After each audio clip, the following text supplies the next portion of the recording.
Vamos a estudiar el eje tirotropo, el eje de hipotálamo, hipófisis, glándula tiroides.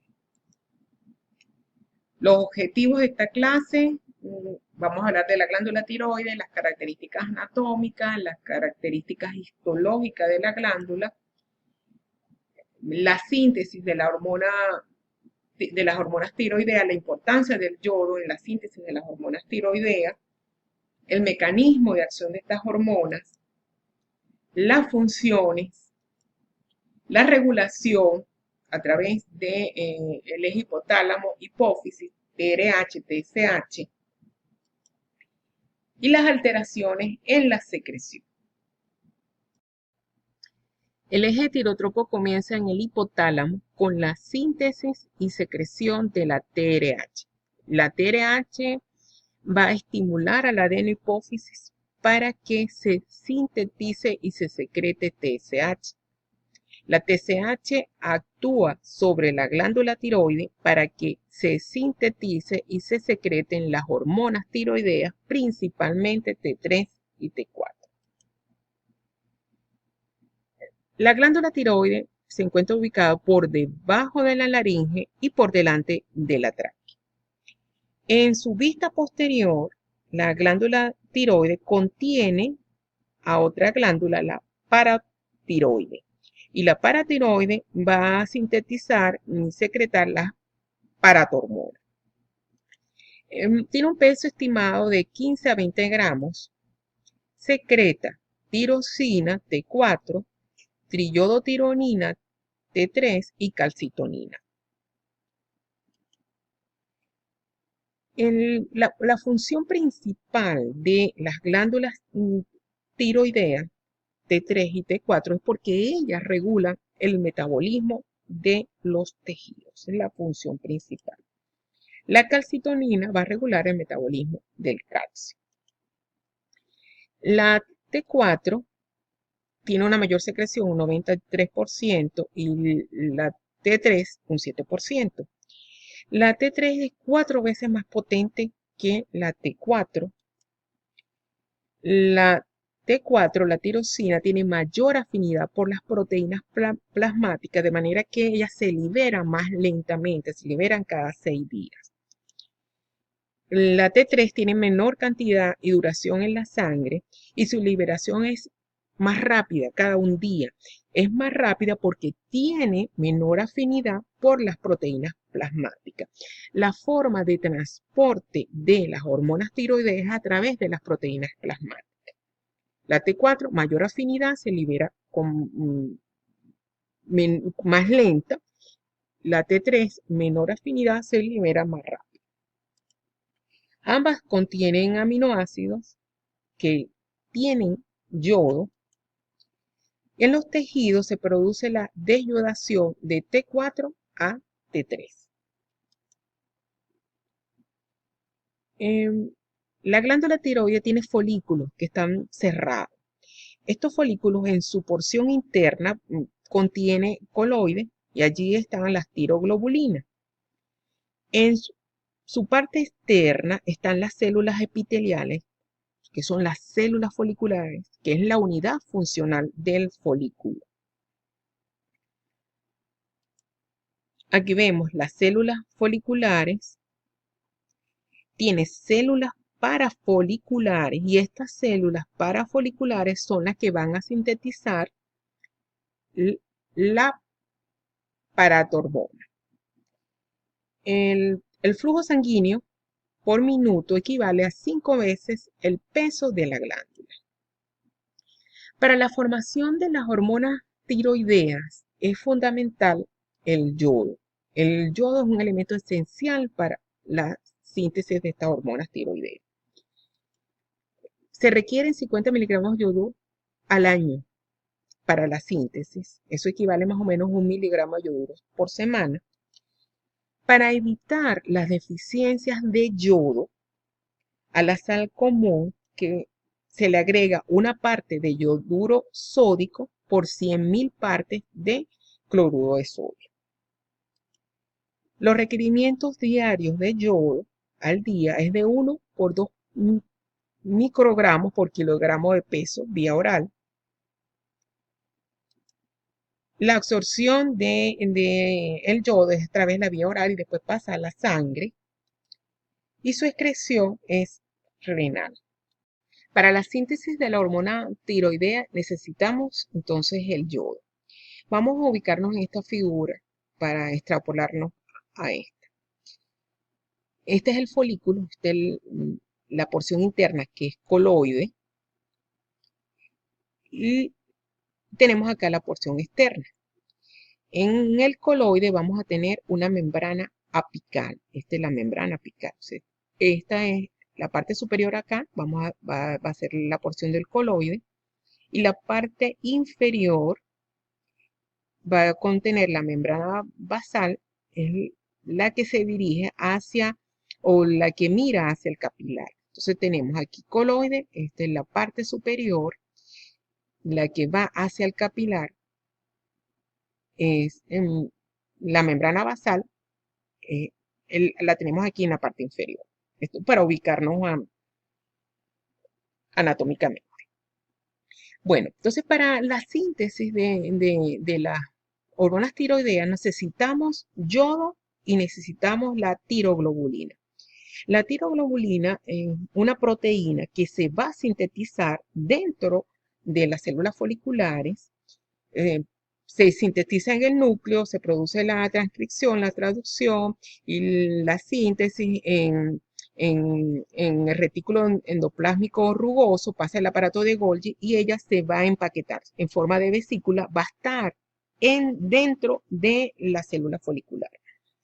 El yodo, para pasar a las células foliculares, utiliza un método de transporte activo secundario. Un transporte activo secundario porque el yodo va a pasar en contra de gradiente de concentración y utiliza como transporte activo primario la bomba sodio-potasio TPasa. La bomba de sodio-potasio TPasa saca 3 sodio y mete 2 potasio. Se aprovecha la energía de esta bomba sodio-potasio para que va a ser utilizada por esta enzima sin transporte NIS para meter al sodio, introducir el sodio dentro de la célula. Entonces, este es un mecanismo de cotransporte a través de esta proteína que va a meter yodo y mete también sodio. El yodo dentro de la célula folicular se dirige a la zona apical para pasar a la región donde está el coloide. Esto es favorecido por esta proteína, una pendrina, que facilita la entrada de yodo y saca cloro. Entonces esta proteína permite la entrada de yodo y saca cloro. Dentro del coloide, ¿qué es lo primero que pasa? La oxidación del yodo. Esta oxidación del yodo es a través de la tiroperoxidasa. Esta tiroperoxidasa va a formar este yoduro en yodo. Esta tiroglobulina que están dentro de las células foliculares, ellas pasan por exocitosis dentro del coloide. Ellas pasan con facilidad y se ubican en el coloide. Este yodo que ha sido oxidado a través también de la tiroperoxidasa se va a unir a la tiroglobulina. La tiroglobulina se une al yodo y se va a formar el monoyodotironina y diyodotironina. Mono porque va a tener un solo yodo y diyodo porque va a tener 2 yodos. Esta unión es a través de la tiroperoxidasa. Esto se llama organificación, la unión de la tiroglobulina con el yodo y la formación del diyodo y el monoyodo. Por acción, otra vez, de la tiroperoxidasa, se va a formar ya las hormonas T4 y T3. El T4 se va a formar porque se va a unir 2 diyodotironina. Se unen dos, van a formar T4. Y el T3 se une una monoyodotironina con una diyodo y forman T3. Esta tiroglobulina va a servir también como transporte de no solo de T3 y T4, también de del DIC y el MIT. Ellas entran a las células foliculares a través de una endocitosis, en este caso una pinocitosis, y se van a englobar. La tiroglobulina engloba todas estas hormonas. Dentro de la célula, por acción enzimática de los lisosomas, va a producir que se rompa la membrana que englobaba a estas hormonas. Destruye esa membrana, liberando las hormonas tiroideas T3 y T4, liberando también el DIC y el MIT y el yodo. Este yodo y el DIC y el MIT, por acción de una desyodasa, va a separar el yodo, separa el yodo y separa la tirosina. De manera que este yodo puede ser reutilizado y la tirosina también van a ser reutilizadas. Este es una figura del gato. Aquí tenemos la entrada del yodo a través de, de esta proteína, utilizando la energía de la bomba sodio-potasio. Entra el yodo, la pendrina permite que pase el yodo a la zona de coloide, saca un cloro, entra, mete un yodo, se produce entonces aquí a través de las peroxidasas que la oxida y luego va a favorecer la organificación y el acoplamiento de las hormonas, pasa por pinocitosis dentro de la célula folicular, por una proteasa se separan y son secretadas a la sangre las hormonas tiroideas y de nuevo por unas deyodasas se separa el yodo y se separa la tirosina. La tirosina se va a sintetizar dentro de esta célula. El retículo endoplásmico Golgi se empaqueta, entonces vamos a tener la tiroglobulina disponible para que se una en el coloide con el yodo. Esto es un cuadro del libro Linda Costanzo.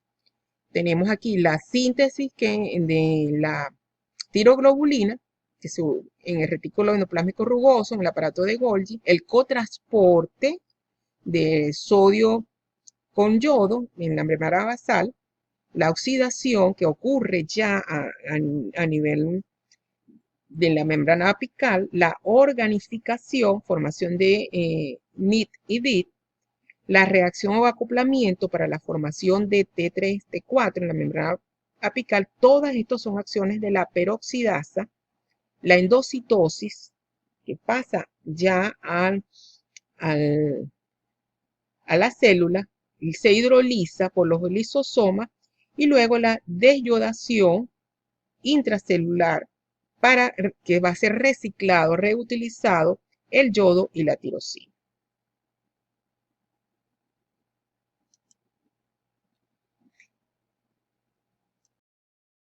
La tiroperoxidasa produce primero la oxidación de yoduro, lo transforma en yodo. La organificación, la formación o la unión de la tiroglobulina con el yodo para formar el MIT y el DIT. Y el acoplamiento, la formación de la T3, un MIT y un DIT, y la T4. El transporte de las hormonas tiroideas es a través de proteínas plasmáticas.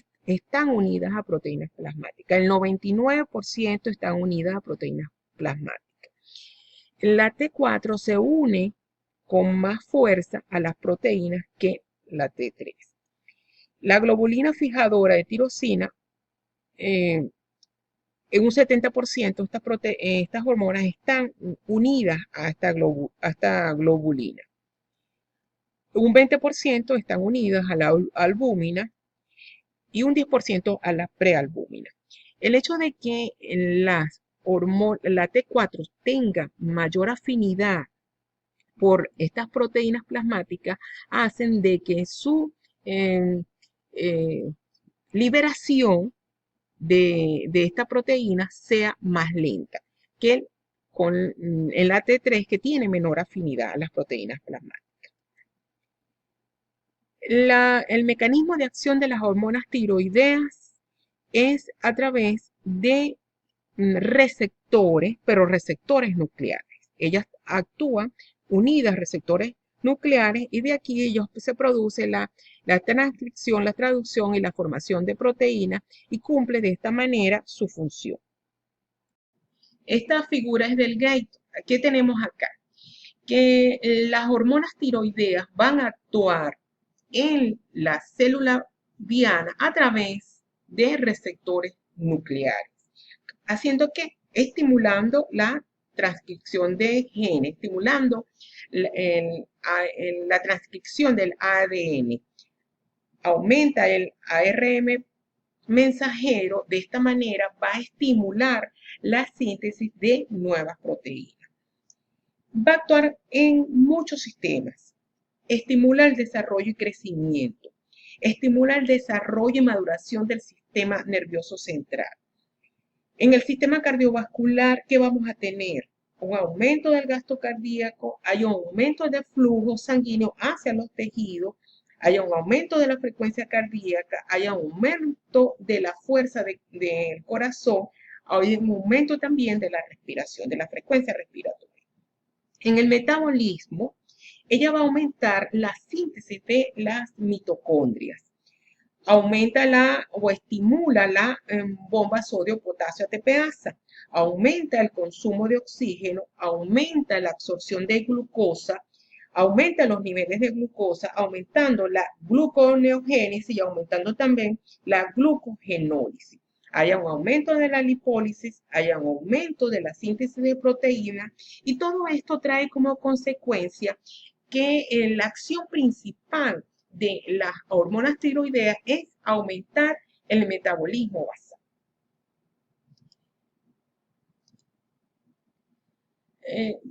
La mayor formación de hormonas tiroideas va a ser de la T4. Sin embargo, esta T4 en los tejidos se va a transformar en T3, que va a ser la hormona empleada por los tejidos dianos. Se genera aproximadamente 35 microgramos de triiodotironina en el tejido diano. La hormona tiroidea, la tiroxina, tiene una liberación lenta porque ella tiene una alta afinidad por las proteínas plasmáticas. Y no solamente tiene afinidad por la proteína plasmática, sino que dentro de la célula, la tiroxina se une a proteínas intracelulares que va a permitir que ellas se almacenen de esta forma para posteriormente ser utilizada cuando hay el estímulo de una manera lenta en unos periodos de días o semanas. O sea, su utilización es lenta porque ella va a estar también dentro de unas células intracelulares, de unas proteínas intracelulares. Si nosotros administramos altas concentraciones de tiroxina, vamos a encontrar que para que ella comience a tener un efecto va a durar aproximadamente de 2 a 3 días. Esto es un periodo de latencia que es prolongado para que posteriormente ella vaya aumentando su efecto teniendo un pico máximo de 10 a 12 días. Y con una semivida de 15 días para luego disminuir su efecto. Y esta actividad de la hormona puede durar de 6 semanas a 2 meses. Por el contrario, la T3, como tiene menor afinidad tanto por las proteínas plasmáticas como intracelulares, ella va a tener su efecto más rápido, 4 veces más rápido, con un periodo de latencia que va a ser de 6 a 12 horas en comparación con el periodo de latencia de la T4, que es de 2 a 3 días, y su actividad máxima va a ser alcanzada a los 2 a 3 días. El efecto general de las hormonas tiroideas es el aumento de la transcripción de una gran cantidad de genes. Trae como consecuencia que se estimula la síntesis de enzimas proteicas, enzimas estructurales, proteínas transportadoras, de tal forma que se produce un aumento generalizado de la actividad funcional de todo el organismo. Cuando existe altas concentraciones de las hormonas tiroideas, el metabolismo basal puede llegar a aumentar de un 60 a un 100%. ¿Qué vamos a tener por el efecto de estas hormonas? Aumento de la velocidad de utilización de los alimentos, un aumento de la síntesis y catabolismo proteico, estimula los procesos mentales, actúa en la maduración del sistema nervioso central. Esto es importante porque cuando en la vida fetal y en los primeros años de vida hay carencia de las hormonas tiroideas, estos niños pueden tener retraso mental porque hay alteración en el desarrollo del sistema nervioso central. De tal manera que es súper importante que durante la vida fetal y los primeros años de vida las concentraciones de las hormonas tiroideas estén normales. Hay un aumento también de la actividad de otras glándulas y estimula el crecimiento. ¿Cuál es el efecto en el metabolismo de los carbohidratos? Aumenta la captación de la glucosa por parte de la célula, utiliza la glucosa como fuente de energía o favorece la utilización de la glucosa como fuente de energía. De esta manera, también aumenta la glucólisis porque necesita más energía a partir de la glucosa, incrementa la gluconeogénesis, la formación de glucosa, y de manera compensatoria hay un aumento de la secreción de insulina por esos aumentos de concentraciones de glucosa. Si tenemos que hay una alta concentración de estas hormonas, ¿qué pasa en el metabolismo de los lípidos? Moviliza los lípidos a los tejidos. Produce una disminución de depósitos de grasa. Recordemos que esta hormona es lipolítica, aumenta la lipólisis. Hay aumento de ácidos grasos libres. Pero ¿qué pasa con las concentraciones de colesterol? Hay una disminución de colesterol cuando hay aumento de la hormona, de fosfolípidos y triglicéridos, porque aumenta la eliminación de colesterol, fosfolípidos y triglicéridos a través de la vía. Por eso disminuye en la concentración de colesterol. Si ocurre lo contrario, que hay una disminución en la concentración de las hormonas tiroideas, vamos a tener un aumento de la concentración de colesterol, un aumento de la concentración de fosfolípidos y un aumento de los triglicéridos, trayendo como consecuencia un hígado graso. Los efectos cardiovasculares va a aumentar el flujo sanguíneo y aumenta el gasto cardíaco. Aumento de la frecuencia cardíaca. Esto es un signo bien importante porque puede ser el primer síntoma que expresa el paciente. El aumento de la frecuencia cardíaca refiere que tiene palpitaciones por el efecto de la hormona. También estos pacientes por el aumento del gasto cardíaco, el aumento de la fuerza de contractilidad muscular, puede haber un agotamiento, una descompensación cardíaca. También se describe infarto de miocardio en pacientes con concentraciones aumentadas de las hormonas tiroideas. Hay un aumento de la presión diferencial. Estos pacientes pueden presentar la presión disistólica con aumento de un 10 a 15 milímetros de mercurio, en relación con la diastólica, que tiene una disminución de un 10 a un 15 milímetros de mercurio. En los efectos respiratorios vamos a tener el aumento de la utilización de oxígeno y CO2, aumento de la frecuencia respiratoria, la profundidad respiratoria. En el tono muscular, estos pacientes pueden, cuando hay una concentración aumentada de la hormona, pueden tener un temblor muscular característico debido al aumento de la reactividad de las sinapsis neuronales en las regiones medulares que controlan el tono muscular. Pueden tener también alteraciones del sueño cuando estas hormonas están aumentadas. En el sistema digestivo, esta hormona va a estimular la motilidad intestinal, también estimula el apetito. Estos pacientes pueden tener disminución de peso, porque como hay un aumento del metabolismo, pueden tener disminución de peso, que en algunas ocasiones es compensado porque también aumenta el consumo de alimentos, porque aumenta el apetito. En la función sexual, sí, esta hormona está disminuida, tanto en el hombre como en la mujer puede haber disminución de la libido. En la mujer, si hay un aumento de las concentraciones de estas hormonas, pueden traer consecuencias en el ciclo menstrual. Ellas pueden presentar menstruaciones abundantes y frecuentes. Por el contrario, cuando hay una disminución de las hormonas tiroideas, pueden presentar falta menstrual.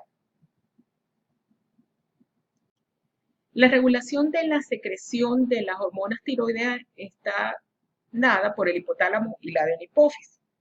En el hipotálamo tenemos la hormona reguladora de la tirotropina, que va a estimular a la adenohipófisis, que actúa en los receptores de la adenohipófisis de las células tirotropas, para que se sintetice y se secrete TSH. A la vez, esta TSH va a actuar sobre los receptores de la glándula tiroides para que se sintetice T4 y T3. Estas hormonas realizan retroalimentación negativa sobre la adenohipófisis y sobre el hipotálamo.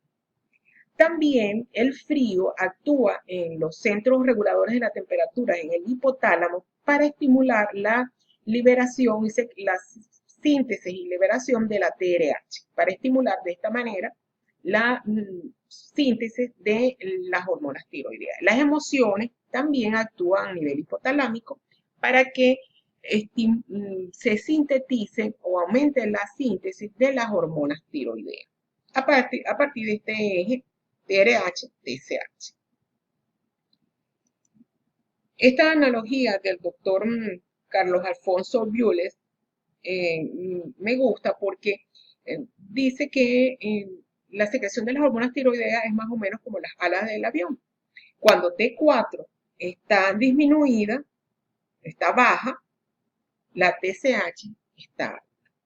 La T4 es principalmente T4 es la que va a estimular a la adenohipófisis para que se sintetice TSH. De igual manera, al hipotálamo para que se sintetice TRH y aumentar así la síntesis y secreción de la T4.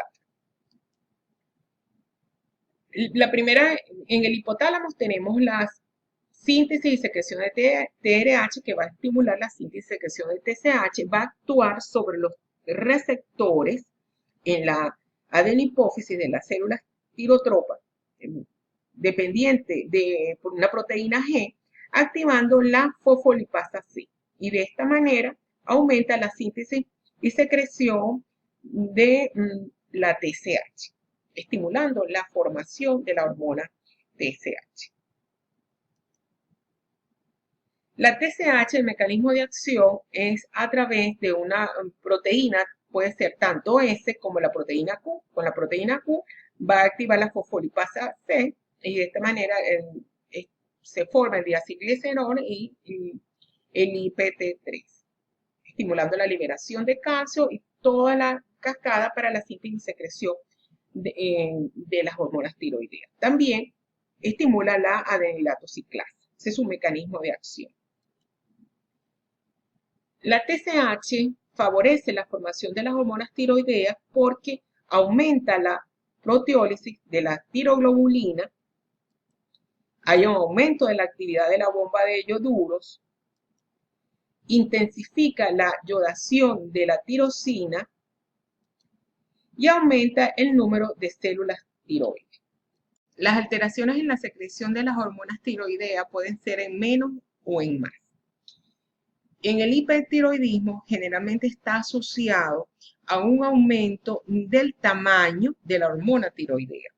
Pueden ser de origen que sea por un bocio tóxico, una tirotoxicosis o la enfermedad de Graves es la más frecuente. Esta es una enfermedad autoinmune donde hay anticuerpos contra la glándula tiroide, una inmunoglobulina estimulante de la tiroide, la TSI.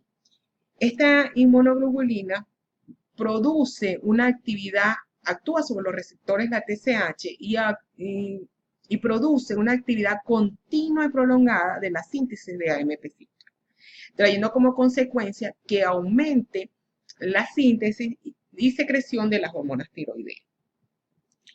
Ella también tiene la capacidad de suprimir en la adenohipófisis a la TSH. Estos pacientes van a tener un aumento de las hormonas tiroideas con disminución de la TSH. La clínica es una expresión exacerbada de todas las funciones de las hormonas tiroideas. De que haya un aumento del metabolismo basal, hay una hiperactividad.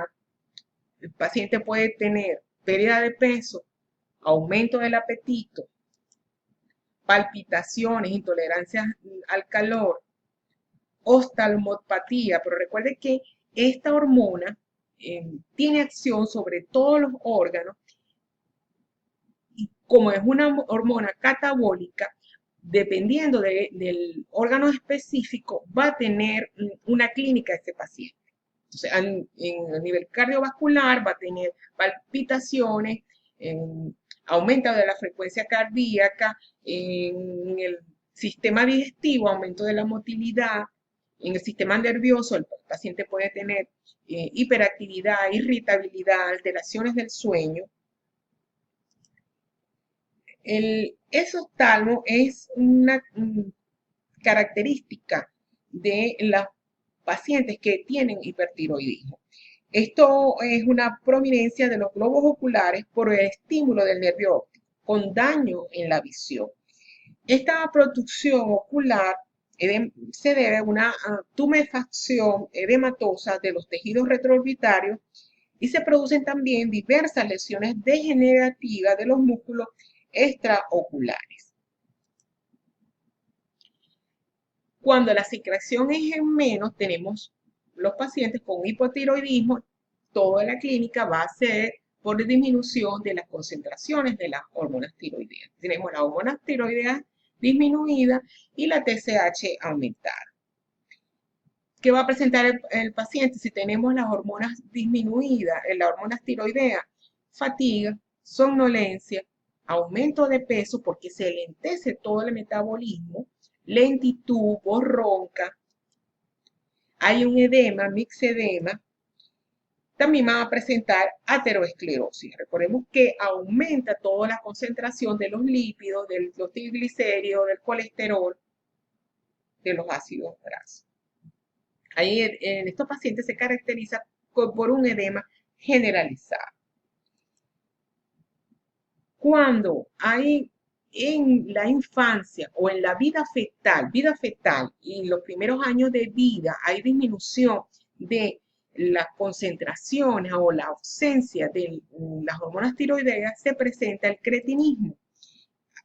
Puede ser que haya una ausencia total de la glándula tiroides o porque haya un defecto genético en la síntesis de la hormona tiroidea. Sabemos que esto es fundamental en la etapa fetal, en la lactancia y en la niñez. Por eso que es importante que en estas etapas las concentraciones de las hormonas y en la alimentación las concentraciones de yodo sean las adecuadas. Se caracteriza porque hay un retraso en el crecimiento y presentan estos niños retraso mental. Este paisaje, el Cerro El Ávila, Caracas, Venezuela. Todo lo que puedes imaginar es real. Pablo Picasso.